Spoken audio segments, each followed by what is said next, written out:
written. See, English teachers can math too. Let me show you how I'm coming along. Okay, so we see here my daily word count has been bouncing up and down and all over the place. That same roller coaster that I was talking about last time. I had just entered these 1,500 words, and the next day I did a sub-1,000 word day, and then another sub-1,000 word day. So I was way behind the ball, you can see up here. And so I made up for it yesterday with a 3,100 word day. That is actually my biggest day yet. This doesn't count because that was actually 2 days worth of work. So that was my biggest day yet. Yesterday was almost 3,200 words. The first couple thousand weren't too bad, but those last 1,000 were a slog. It was difficult, but I got there. So far today, I'm at about close to 1,200 words. Should be able to keep myself up to speed. By the end of the day, I should have 25,005 words, and right now I've got 24,585 words. Totally doable, so just need to keep on working and working and working and working and working, and that's what this game is all about. So I hope you guys are enjoying doing your writing bit, and if you're not doing as well as me, if your numbers are not quite what mine look like, that's okay. That's perfectly fine. You may be facing any number of problems at this point. You might be behind the ball, making 50K words feel further away than ever, but it's not. That's not how math works. As long as you're adding more words day by day, as long as you're doing something to make your word count positive, you're getting closer to done, no matter what your pace is. Now, you may be at or around 25,000 words, or whatever half your goal number is, but also near the climax of your story. This is a difficult problem. This likely means you didn't have enough story planned at the beginning. There are several things you can do to solve this. I'll just give you one tip here. Go ahead and finish your main plot. Since you're getting close to the climax anyway, finish that. Write it through, use your momentum, finish that story. See how many words you have. Then, take a quick look at it and see where you can add some subplots. Don't go reread your whole novel. You're not going to have time to do that right now. Just think of some characters who you might want to flesh out. You might want to give scenes of their own. Think of other characters, other heroes or villains who need their own hero's journey to follow. And then you can later on intertwine those stories with your main protagonist. You can work those storylines in to your main narrative later on. But right now, you just need to build the story. You need to flesh it out. So your main character's arc wasn't enough to fulfill 50,000 words. Maybe you only got 30,000 words of that. Well, you've got 20,000 words to play with now. Let all of your other main characters, all of your other side characters breathe. Let them become the main characters of their own stories for a little bit. And you can turn those into a bunch of little short stories that just tangentially intertwine with your main character's narrative. And then later on, if it turns out that none of that works, then maybe you just have your main character's story and you publish that as a novella. Maybe what you ended up with is not publishable at all. As I said before, I have yet to create a publishable novel from the NaNoWriMo process. This year, I believe I am on a pretty good track to do that. And so I will keep you guys informed of my publication journey as we get into that later on in the year. But for right now, I've just got to get this draft finished. And so I'm close to that halfway point. Hopefully you guys are too. We can move on from there. And if I do end up somehow finishing, right now I happen to be about halfway through my story. But if somehow the last half just goes quicker in terms of word count and I'm done at 45,000 words, I will add a few scenes in to build some things out, flesh them out, and may hopefully add interest to the story before the end of the month. If that doesn't work out, then I will live with what I've got. It's okay. You know what? What matters is finishing. What matters is continuing the journey and getting to the end point. Then we can figure out what to do with the end product afterwards. Now, conversely, you might be nearing half your goal word count, but be nowhere near the midpoint of your story. This is really a better problem to have. It means As long as the story you're telling continues to compel you forward, you will definitely hit your word count. You may just need to keep writing a bit longer to get to the end of your story. So November 30th comes around, you hit 50,000 words, but you're still at the peak of the rising action, you haven't even hit the climax yet, you haven't even entered Act 3, then you still have one more act to write. You might have another 10, 15,000 words to add on. That's fine. You've got the momentum. Keep writing. Keep going. Don't let yourself stop. Keep going until you finish. You've already won NaNoWriMo by hitting the 50,000 words, so you just need to keep going and build that up. You may take a little longer to get to the end of the story, but don't bother cutting words yet. Save that for the editing phase, and we can do that next month or next year. We'll talk about that down the road.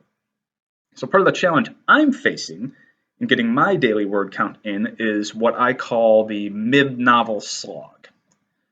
It's this slog that has stopped me so many times in the past, driving me to despair and abandon a novel that until that point may have shown potential. I've gotten over this hump a few times though, and the results have paid off. I've done the noveling gig a few times. Not usually in 1 month, but that's what this challenge is all about, and so far I'm making it work, and that's what you guys have to do too. You have to make it work. It's not going to work on its own. There are times you have to push. Ideally, the story will pull, but first you have to push, and this midpoint especially is where things tend to sag, and you have to push to get that word count in, to get those words down on paper so that you can get to the point where it starts to pull you again. Now, eventually, you'll probably want to go out and cut out a lot of that stuff that sags in the middle, but for right now, leave it.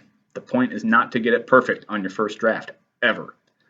The secret is, once you get to this midpoint, you really have to let the story pull you along. Once you get past the saggy middle, as many writers call it, it's a downhill run to the end of the book. Now, it looks like an uphill run in the typical story graph, but that's because the action is ramping up. The excitement, the conflict is ramping up toward that peak. Everything from this point on, from the midpoint on, is rising action until we hit the climax. So each scene should have higher and higher stakes, and thus be more and more exciting to tell. Of course, this should be the case throughout the entire novel. You don't want the final draft of your book to have a middle that drags and bores your reader. But if you haven't done that so far, if the middle of your book is boring, who cares? This is your novel. Make the stakes as high as you want. You can make them exciting from this point on.